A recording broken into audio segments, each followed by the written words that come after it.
Bonjour à tous, donc nous revoici pour une vidéo sur les arcanes majeures. Aujourd'hui nous allons parler du jugement, mais d'abord je me présente, je m'appelle Nadia Loriga, je suis une passionnée de tarot et je vous propose donc des petites vidéos autour de la tarologie, notamment le mercredi soir vers 18 h sur ma chaîne YouTube et enfin à 18 h sur ma chaîne YouTube et grosso merdo dans ces eaux-là sur mes réseaux sociaux. Et puis, enfin du moins je vous avertis de l'arrivée sur YouTube de la vidéo. Et puis le vendredi, je vous propose un tirage des énergies du week-end que vous pouvez suivre aussi si ça vous intéresse, pour voir un peu de quoi va être fait votre week-end et sur quoi vous pouvez vous concentrer un petit peu pour mieux préparer votre semaine. Voilà. Bon, allez, passons maintenant au, comment on dit, jugement. Alors, je vais commencer par vous montrer d'autres cartes du jugement. Donc là, c'est le tarot Meunier 2017. Ça, c'est le tarot de Camoin et Jodorowsky. Donc, Jodorowsky qui a redessiné ce tarot en 1997. Là, nous avons un tarot Meunier qui date de 1700, début 1700. Et là, nous avons le Grimaud, dessiné par, enfin colorisé par Paul Marteau. Grimaud, c'est 1930. Donc vous voyez, il y a des périodes un peu voilà, hein, différentes. Bon, trois qui sont du XXe siècle quand même, enfin 20e et 21, deux du XXe, une du XXIe, mais bon, qui sont à peu près rapprochées. Celle-ci est forcément beaucoup plus ancienne, hein, 1700, 18e siècle, quoi, début 18e siècle. On est sur un ancien jeu de tarot, c'est un facsimilé de ce jeu de tarot qui a été retrouvé, tarot de Madonier. On en a fait des photocopies et puis on en a édité un jeu. Je ne sais pas si on peut trouver le tarot de Madonier comme ça à l'achat. Il est vendu avec un livre, enfin moi je l'ai eu en tout cas avec un livre de Marianne Costa pardon, qui était l'ex et une proche de Jodorowsky, qui a écrit avec lui La Voix du Tarot, avec Jodorowsky, hein. Et elle a écrit un bouquin sur l'histoire du tarot et puis bah, voilà, comment l'interpréter, avec lequel était fourni ce jeu-là, le tarot Madonier. Elle voulait proposer un ancien jeu, un facsimilé avec son livre, ce qui était une très bonne idée parce que ben voilà, c'est un chouette facsimilé. Il faut savoir que les facsimilés, si vous voulez en acheter, souvent ils coûtent assez cher. Ce sont de toutes petites éditions. C'est pas rare qu'ils soient faits à la commande, donc c'est assez compliqué d'en trouver. Enfin, c'est pas compliqué, mais enfin, c'est pas compliqué, non, c'est pas compliqué, ça se trouve, hein, il n'y a pas de souci, mais c'est assez onéreux, hein. Ils vont coûter plus cher que des tarots modernes. Le Grimaud, alors moi j'ai une version mini du Jodorowsky, mais il existe en version classique, hein, de la même taille que cela. Le tarot Meunier, alors ça, celui-ci, je sais pas s'il est encore édité, c'est pas sûr. Enfin, faudrait aller voir sur son site. Il en a peut-être encore quelques exemplaires que vous pourriez acheter. Mais moi, il me l'avait fait, enfin, il nous l'avait fait pour mon groupe quand on avait fait la formation à la commande, quoi. Il nous avait demandé, vous voulez une version glossy ou une version mat, vous voulez, enfin voilà, je sais plus, non, il y avait pas les tranches dorées, si je crois qu'il proposait les tranches dorées, moi j'ai pas pris parce que forcément ça rajoutait un prix, donc il n'était pas non plus donné. Mais il a peut-être quelques exemplaires, faut aller voir sur son site, Kevin Meunier, hein, c'est pas impossible que vous puissiez trouver ce jeu-là. Mais bon, si vous ne le trouvez pas, c'est pas, comment dire, vous avez le Jodorowsky notamment, hein, qui est pas mal. Je vous déconseille le Grimaud, sauf si vous l'avez déjà et que voilà, vous voulez commencer à vous faire la main sur un jeu que vous avez déjà, parce que ce jeu-là a été le seul et unique qu'on pouvait trouver depuis 1930, donc jusqu'à les années 90, hein, fin 90, hein, 1997. Ce jeu-là, il y a eu assez peu de jeux de tarot proposés entre-temps, hein. Donc on n'avait que celui-ci. Donc il y a beaucoup de maisons qui ont le Grimaud. Moi, par exemple, ma mère avait le Grimaud chez elle. D'ailleurs, ça doit être celui de ma mère, celui-ci. Donc il y avait très peu d'autres possibilités de jeux de tarot, donc il y a énormément de gens qui l'ont. Donc si vous l'avez et que vous voulez commencer à vous faire la main là-dessus, pas de souci, ça marche bien. Mais si vous devez en acheter un, si vous n'avez rien et que vous voulez en acheter un, je vous déconseille le Grimaud, parce que les couleurs, comme vous pouvez le voir, sont très limitées. hein, dans les autres jeux de tarot, et alors y compris dans les anciens, hein, où bon, voilà, les couleurs étaient faites à la main, etc.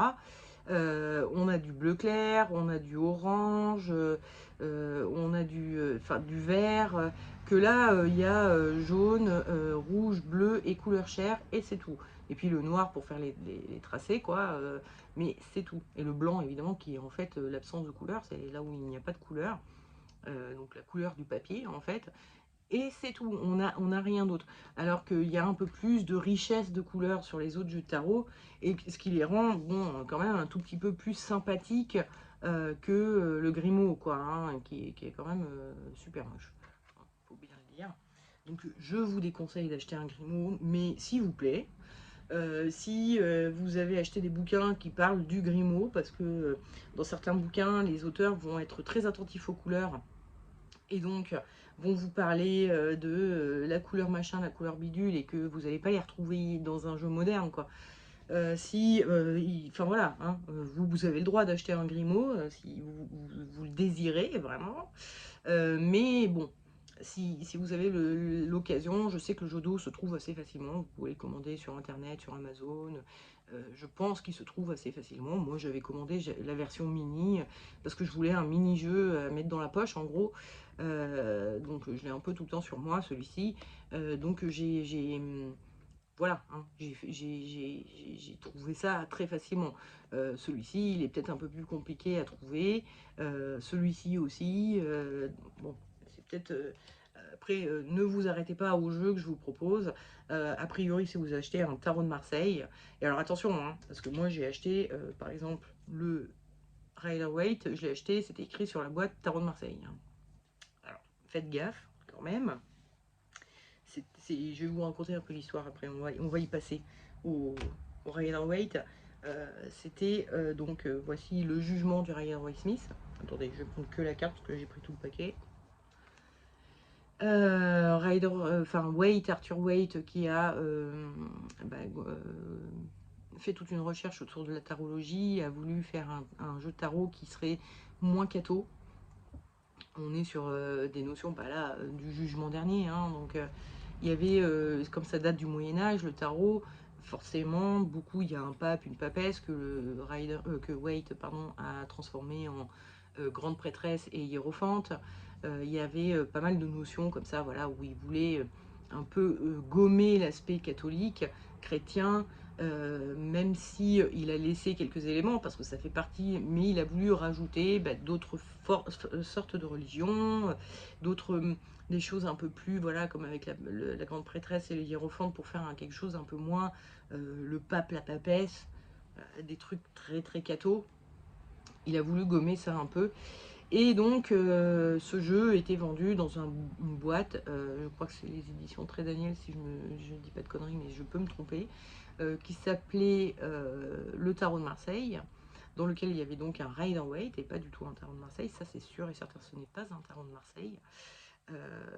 Notamment parce que ben voilà, l'imagerie, la philosophie n'est plus la même dans le côté catholique, justement. Et puis il a inversé la justice et la force. Les numéros sont pas les mêmes que dans les tarots de Marseille, enfin c'est inversé. Donc voilà, il a fait un certain nombre de changements, donc, et puis une imagerie qui a rien à voir, quoi. On est vraiment sur voilà, autre chose. Vous voyez ici notamment que déjà d'une, là il y a un seul personnage qui est dans une tombe, là les trois sont dans une tombe. Là on voit bon, donc un homme, une femme, là il y a un homme, une femme, et puis un personnage qui est aussi grand qu'eux, hein, donc a priori un enfant peut-être, mais adulte. Là on est vraiment sur un petit enfant, et puis il a rajouté d'autres personnages derrière qui se lèvent aussi, enfin c'est vraiment le jugement dernier, c'est-à-dire le moment où tous les morts se lèvent. Donc il a changé quand même certaines choses par rapport à l'original, au tarot de Marseille classique. Et donc voilà, les cartes ont été vendues, donc je vous l'ai déjà dit plusieurs fois au cours des précédentes vidéos, mais notamment par exemple, je vais la ressortir, la grande prêtresse est appelée la papesse. Parce que effectivement, dans le tarot de Marseille, ça s'appelle la papesse. Donc comme sur la boîte c'était écrit le tarot de Marseille, je sais pas ce qu'ils ont foutu chez les éditeurs là. C'est vraiment super chelou. Ils ont appelé donc le hiérophante le pape. Les amoureux, parce que ça c'est dans le Rider-Waite, ça s'appelle les amoureux, ben, ils l'ont appelé l'amoureux, comme dans le Tarot de Marseille. Qu'est-ce qu'il y a? On a d'autres. Bon, alors l'ermite est écrit différemment, parce que dans les autres jeux, l'ermite, c'est pas. Ça, c'est la bonne. Alors, un ermite, ça s'écrit comme ça. Mais dans le Tarot de Marseille, l'ermite, alors je vais voir si le madonnier c'est bien le cas, hein, que je dise pas de conneries, mais bon, normalement, ah bah si, il est écrit normalement. Alors pourquoi moi, le mien, il est écrit avec un H? Voilà, hein, ça c'est donc le Grimaud. Donc il doit y avoir des versions du tarot de Marseille où c'est avec un H, qui est en référence à Hermès, Hermès Trismégiste, Magiste, je sais plus, et Hermès le dieu. Donc on a rajouté un H qui est une faute d'orthographe, mais il y a beaucoup de tarots dans lesquels voilà, il y a le H. Bref, donc j'en étais à chercher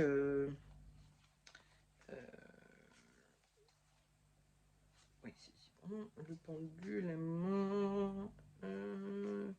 Non, si, voilà, la maison Dieu, ça s'appelle la tour dans le Rider-Waite Smith, et pas la maison Dieu. L'étoile, ça s'appelle les étoiles, c'est au pluriel. Et puis c'est tout. Donc, je sais pas ce que j'ai fait là. Hop, hop, hop, hop, hop. Voilà, je range mon jeu. Bref, la traduction dans ce Rider-Waite Smith que moi j'ai est toute pourrie. Sur la boîte c'était écrit Tarot de Marseille, ce n'est pas un Tarot de Marseille, mais bon bref, vous pouvez trouver, et même des versions assez jolies hein, qui ont été ou redessinées, vraiment sur les illustrations de Smith, ou qui ont été euh, réimprimées, mais avec, bah, voilà, avec les bons mots, avec enfin voilà, des meilleures versions, ça se trouve aussi. Le Rider-Waite Smith est trouvable. Et puis, avec Rider-Waite et les Rider-Waite, on a aussi bah, des artistes qui proposent des versions avec leurs pattes artistiques, hein, donc ils peuvent vous plaire plus. Donc on retrouve toujours bah, voilà, hein, les tombes, les trois personnages avec leurs tombes. Donc là c'est pareil, bon, les tombes sont des fleurs, mais voilà, ils ont un peu les mêmes postures, ils sont en prière, ils sont en vénération. Il y a l'ange là-haut, alors attendez que je distingue bien, oui voilà. Nous avons, là voilà, pardon, l'ange là qui est en train de souffler, bon c'est une fleur, hein, parce que tout est très végétal et animalier, on voit que les personnages ont des petites antennes et tout ça dans le silhouette tarot. Et puis, bah, pareil, dans le tarot de la forêt magique, où bah, ce sont toujours des animaux. Donc, on a l'ange avec son petit cornet, là, je sais pas comment ça s'appelle, sa trompette, les petits animaux qui sortent des tombes.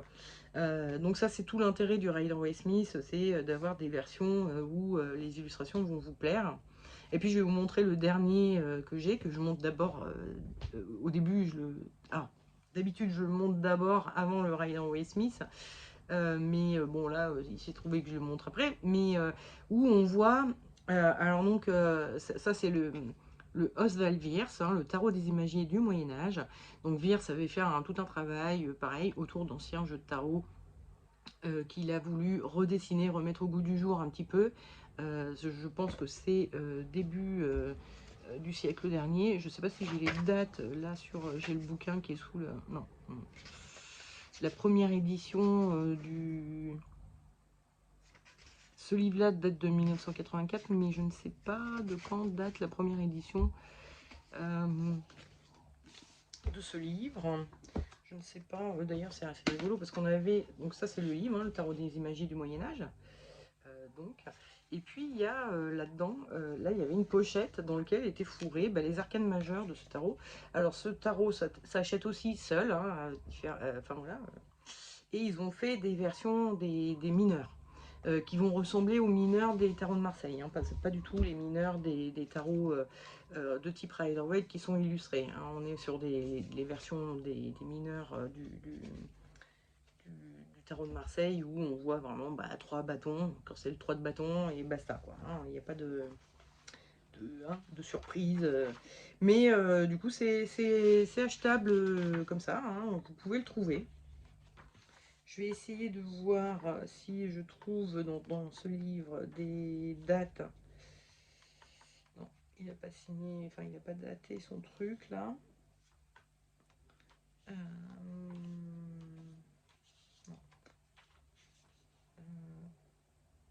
Non. Je sais pas quand est-ce que ça a été la première édition du truc, là, je sais pas. Si on va avoir des indications quelque part.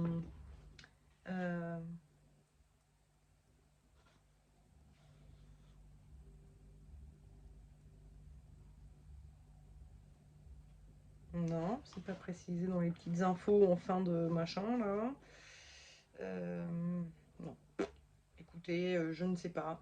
Je daterai ça au fin 18e, début 19e. Je peux dire des conneries, encore une fois, allez vous renseigner. Je l'ai dit dans une précédente vidéo, mais des fois je dis des conneries. Hein, ça arrive. Parce que je suis pas sûre de moi, parce que je crois savoir que... Mais bon, c'est vraiment la période du grand ésotérisme, des sociétés initiatiques qui ont été redécouvertes, au même titre que Waite. Hein, c'est une époque voilà, du 19e siècle. La découverte de l'égyptologie, des pyramides et des tombes, surtout dans les pyramides, enfin des tombes, des tombeaux, des je sais pas vraiment si on a trouvé des... Mais enfin bon, voilà, la tombe de Toutankhamon a été découverte à cette époque-là, etc. Donc ça a beaucoup alimenté l'ésotérisme de l'époque, ça a fait une espèce de revivance de tout l'ésotérisme. Donc c'est vraiment une période, voilà. Et donc dans cette carte, Vir, ça... Donc bon, mais il n'a laissé qu'un seul tombeau, hein, comme c'est le cas dans le tarot de Marseille. Et c'est vrai que dans le tarot de Marseille, on ne voit pas les corps, enfin, on ne voit pas d'où émergent les corps des personnages. Et Vir, ça, excusez-moi, il petit rototo, les a carrément fait sortir de terre, quoi. C'est vraiment, il est vraiment, voilà, dans cette notion de le jugement dernier où les morts ressortent de terre et revivent. Donc c'est vraiment, voilà. Après, au-delà de ça, bon, il a respecté, voilà, le drapeau avec la croix dessus, les ailes, le truc rouge sur la tête, qui est ici, c'est un espèce d'auréole avec un, je sais pas, bijou, machin, sur un ancien jeu de tarot, mais bon, voilà. Un père, une mère et un jeune, on va dire. Bref, il a pas mal respecté de choses, sauf que, bon, bah, vous le voyez, dans les anciens jeux, le personnage central est bleu. C'est le cas aussi dans le Jodo. Bon, évidemment, ce n'est pas le cas dans le Grimaud. Voilà. Il doit y avoir des jeux où il n'est pas bleu, hein, c'est possible. J'ai pas en tête tous les jeux et précisément exactement, mais bon, voilà. Le personnage central est quand même censé être un peu bleu, ce qui n'est pas le cas ici. C'est vrai que dans le Rider-Waite, ils sont un peu tous bleus. Hein, c'est parce qu'ils se relèvent tous du cercueil, tous. Alors que là, on a plutôt une notion de... Il y en a deux qui étaient vivants et puis il y a un mort qui revient à la vie. Bref, donc maintenant qu'on a vu un peu voilà, hein, les différents tarots que vous pourrez trouver, avec lesquels vous pourrez travailler, parlons un peu voilà, de l'aspect déjà initiatique du jugement. Le jugement, on est sur le jugement dernier, hein, donc on est sur la récompense d'une bonne et belle vie. Donc on est sur ces notions que à la fin, on sera tous jugés. Donc bon, évidemment, c'est dans un contexte catholique, mais il y a quand même cette notion, évidemment, qui va revenir de jugement dans les interprétations qu'on pourra en faire. Et puis, donc voilà, initiatiquement, ça veut dire fais de ton mieux pour que à la fin, tu ne t'auto-juges pas comme ayant mal fait les choses, et ou qu'on ne te juge pas comme ayant mal fait les choses. Pardon. Et puis, il y a aussi la notion de faire revivre le passé, mais d'une manière différente. Le personnage central est bleu parce qu'il a changé. Il est passé par un... Enfin, il est passé par la moulinette du temps, un petit peu, et des choses du passé, les choses qui sont passées avant, si toutefois elles resurviennent aujourd'hui, ou quelque chose de similaire, de ressemblant, vous aurez eu la comment on dit, l'enseignement de la première épreuve, entre guillemets, ou de la première fois que ça vous est arrivé. Donc ce sont des choses du passé qui peuvent revenir et dont on a tiré la substantification, magnifique moelle. Oh putain, c'est dur à dire en fait. Euh, pour en garder le meilleur, l'enseignement, ce que ça vous a enseigné sur vous, sur le monde, sur les autres. Donc il y a ces notions-là. Et puis évidemment, quand on parle de société initiatique, je pense qu'il n'y en a pas une qui ne nous fait pas vivre un épisode de mort pour renaître. Il y a vraiment, on dit des initiés qui sont morts deux fois et sont nés deux fois. C'est-à-dire il y a notre première naissance, celle que nous donne notre mère. Il y a la seconde naissance par laquelle on passe quand on rentre dans l'initiation. C'est-à-dire qu'on passe par comment dire, la première initiation consiste à mourir pour renaître comme un initié, et donc comme un apprenti initié, plus exactement. Et puis il y a la dernière renaissance qui va être la renaissance de celui qui a fait le tour et qui va être passé à un level au-dessus. Je crois que c'est ça la troisième renaissance, je suis pas sûre certaine, mais bon bref.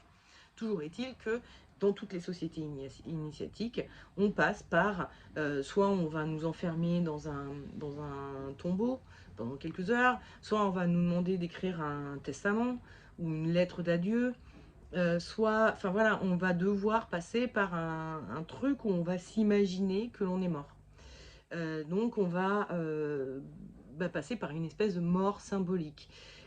Donc c'est un peu aussi ce qui arrive à ceux qui ont vécu quelque chose, comment dire, qui va leur donner un second souffle, une deuxième naissance. Très souvent ce sont quand même plutôt des épreuves, hein, des choses difficiles, un deuil douloureux, je sais pas, un accident de la vie qui fait que, voilà, et qui nous fait prendre beaucoup de recul sur la vie qu'on a eue jusqu'à présent, où on était inconscient. On n'avait pas la conscience des choses, et là on rentre dans une phase de conscience que la vie est précieuse, qu'il faut en faire quelque chose, qu'il faut qu'on fasse le mieux, le meilleur de nous chaque jour, en tout cas qu'on fasse de notre mieux pour être le meilleur. Euh, Pas le meilleur en termes de performance, hein, le meilleur en termes de meilleur intérieurement, hein, le meilleur être humain possible qui va apporter son aide aux autres et au monde, qui va avoir conscience que tout est relié, enfin voilà, hein, le meilleur dans ce sens-là, pas le meilleur de c'est moi qui ai gagné dans cet affrontement, je suis riche et j'ai réussi dans la vie, ou je sais pas quoi, hein, on n'est pas du tout sur ce, hein, évidemment, on est dans un esprit de société initiatique qui veut que nous travaillions sur nous-mêmes pour devenir meilleurs que nous-mêmes, pas meilleurs que les autres. Voilà. Meilleur que notre ancien nous. Alors, donc chaque jour, tu es censé te lever en te disant, bon ok, qu'est-ce que je pourrais faire encore mieux aujourd'hui, être encore plus gentil, plus généreux, plus ouvert, plus... voilà, hein, avec voilà, les quatre vertus cardinales de force, tolérance et... non, pas tolérance, force, tempérance, patience et... c'est quoi l'autre? Je l'ai oublié. On les a là-dedans, excusez-moi, attendez. On a la force, la patience avec l'ermite. Putain, la justice, voilà. Excusez-moi, un petit bug momentané. Donc, justice, force, tempérance et patience. Voilà, les quatre vertus cardinales que l'on est censé appliquer chaque jour du mieux qu'on peut. Bref, donc on est sur des notions, voilà, hein, mort qui va être faite soit par une épreuve, soit de façon symbolique dans une société initiatique. Mais c'est valable aussi d'ailleurs dans les sociétés tribales. Hein. Ils passent par des phases où ils se mettent d'ailleurs certains parfois dans l'ancien temps ou vraiment dans les tribus qui ne sont pas en contact avec la civilisation entre guillemets. Parfois se mettent vraiment en danger, hein, dans leurs initiations. Et donc, voilà, hein, on a vraiment cette notion de il faut mourir à l'enfant que l'on est, qui est inconscient, pour renaître en adulte, donc en personne consciente, des tenants et les aboutissants de leurs actes, de leurs paroles, de leurs pensées, etc. Donc voilà. Après, d'un point de vue en consultation, comment on peut interpréter le jugement? Bon, bah, première chose, c'est le jugement. Donc ça peut parler bah, de justice, d'être en affaire de justice, hein, de justice. Oui, voilà, vous voyez, la loi, le payer vis-à-vis de la loi les choses qu'on a faites. Mais c'est aussi, comment dire, le jugement que l'on peut porter sur les choses, sur les gens. C'est le jugement, quoi, hein, voilà, tout simplement, évidemment, que ça va pouvoir parler de ça. Après, si on regarde les cartes, on voit donc effectivement que ce personnage, il est bleu, donc il a été cyanosé, il n'a pas respiré pendant un moment. Donc il est en train de revivre. Il y a comme si ce personnage avait soufflé dans ses bronches pour le faire respirer à nouveau. Donc il est bleu, il revit. Donc ça peut vouloir parler du fait qu'il y a des choses anciennes qui viennent se rappeler à votre bon souvenir. C'est des ex qui reviennent, des schémas de... comment dire, des choses dans votre vie qui, bah, ça vous arrive tout le temps, c'est comme ça c'est à vous, ça vous tombe toujours sur la gueule, etc. Donc il y a des choses du passé qui reviennent. Ça peut vouloir parler aussi de se faire souffler dans les bronches, hein, parce que ben voilà, on lui a soufflé dans les bronches pour qu'il revive, mais du coup ça peut vouloir parler, surtout que imaginez que vous avez quelqu'un qui est en hauteur et qui souffle dans une trompette au-dessus de vous, ça doit faire un boucan pas possible. Donc il y a vraiment cette notion, on se fait crier dessus, on se fait souffler dans les bronches, etc. aussi qui peut venir. Mais ça peut être aussi de l'inspiration ou un ordre qui vient d'en haut et on vous impose, c'est une injonction, on vous impose de faire quelque chose.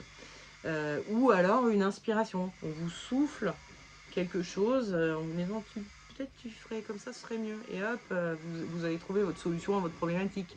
Il y a le fait de prier aussi, de demander quelque chose à quelqu'un d'invisible, hein, parce que bon, lui, il regarde le personnage, mais on ne sait pas, il est en train de prier. Enfin voilà, vous imaginez, vous êtes en train de prier un dieu ou ses anges, et vous êtes comme ça parce que vous imaginez qu'il est là-haut, mais vous ne le voyez pas. Et bien là, voilà, logiquement, l'ange n'est pas vu, mais on le prie, on lui demande d'apporter quelque chose. Et notamment, bon, évidemment, là, on est sur une famille qui a un enfant mort et il prie pour que l'enfant revive. Euh, donc, on va dire un enfant à moitié mort ou qui est en agonie pour qu'il revive. Parce que s'il est vraiment mort, il y a peu de chances que vous puissiez faire revivre qui que ce soit qui est vraiment mort. Malheureusement, hein, voilà, c'est la vie. Et donc il y a le fait de prier, de faire appel à l'invisible pour qu'il nous apporte quelque chose dans le monde, dans notre concret, dans notre quotidien. Le fait d'espérer aussi, donc, hein, ça peut parler d'espoir. Peut-être que ça va rien amener, mais vous avez cet espoir, vous êtes en train de vous dire, bon, c'est bon, j'essaye d'y croire, je garde la foi que les choses s'arrangent. Ensuite, il y a aussi, donc on voit que ce personnage, il est de dos, il est en train de regarder au loin, donc il peut y avoir une envie d'aller plus loin, de partir, de, de, de, de se mettre en mouvement après une longue période de pause. Donc peut-être que ça peut vouloir dire ça aussi. Vous voyez, hein, comme les choses que vous voyez sur la carte peuvent vous donner une interprétation que vous n'auriez pas eu avec simplement la notion de jugement dernier, les morts qui reviennent à la vie, etc. Vous pouvez chercher un peu plus loin dans votre carte et vous dire, je sais pas moi, c'est un personnage ailé, donc quelque chose d'aérien, de léger, blablabla. Ça peut dire ça aussi. Il y a aussi, bah, alors ça va pouvoir parler aussi de musicien, hein. Il y a quand même un instrument de musique et quelqu'un qui souffle dedans. Ça peut vouloir parler aussi le jugement. Euh, Imaginez-vous quelque chose que vous ne voyez pas et qui vous souffle dessus comme ça, qui fait un grand cri au-dessus de vous, ça peut être très surprenant. Il y a quelque chose avec le jugement de très spontané et de très qui peut être assez bruyant et donc surprenant, saisissant. Alors c'est de la surprise, elle peut être bonne ou mauvaise. On n'est pas forcément sur une surprise forcément négative, mais vous voyez, La surprise, c'est une forme de peur, mais qui n'est pas teintée de négatif. Forcément, pas forcément teintée de négatif. C'est juste surprenant. Donc voilà, ça n'a pas de notion négative. À vous de voir avec les cartes qui sont à côté si cette surprise va être positive ou négative. Ou vous, en tant que personne, si vous considérez que cette surprise elle est positive ou négative. Il y a des choses, enfin voilà, il y a des gens qui supportent pas d'être surpris, donc ils vont pas apprécier, et puis d'autres qui adorent et ils vont apprécier. Donc voilà. Qu'est-ce qu'on pourrait dire d'autre?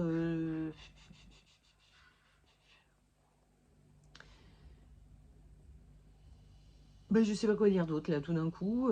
Si en termes de vécu, il y a vraiment, si vous vous mettez dans la position des personnages, celui-ci, il est vraiment, il vient de se lever, et il voit au loin quelque chose, donc il se dit, il y a mon horizon qui se libère. Et ceux qui sont là, eux, ils sont plus dans j'espère tellement, je suis dans la foi, je suis dans la croyance, j'espère tellement que les choses vont s'arranger. Donc il y a vraiment, voilà, hein, en termes de vécu, on est sur des espoirs ou des envies d'aller plus loin. Selon le personnage que l'on joue, hein, et selon le personnage qui, encore une fois, va vous sauter aux yeux au moment où vous ferez le tirage, par rapport à votre question, par rapport à la stratégie de lecture que vous aurez faite, la position de la carte dans votre tirage, vous aurez des choses différentes qui vous viendront. Donc voilà, en termes de vécu, on est vraiment sur ces notions-là. Et puis voilà, je pense que nous avons à peu près fait le tour de cette carte, le jugement. Et donc ben, la semaine prochaine, c'est la dernière vidéo de cette série sur les arcanes majeures. Nous allons parler du monde, donc The Last One. Et donc, oh pardon, je vous dis, je vous souhaite une très bonne semaine, puis je vous dis à mercredi prochain pour le monde. Ciao, bye!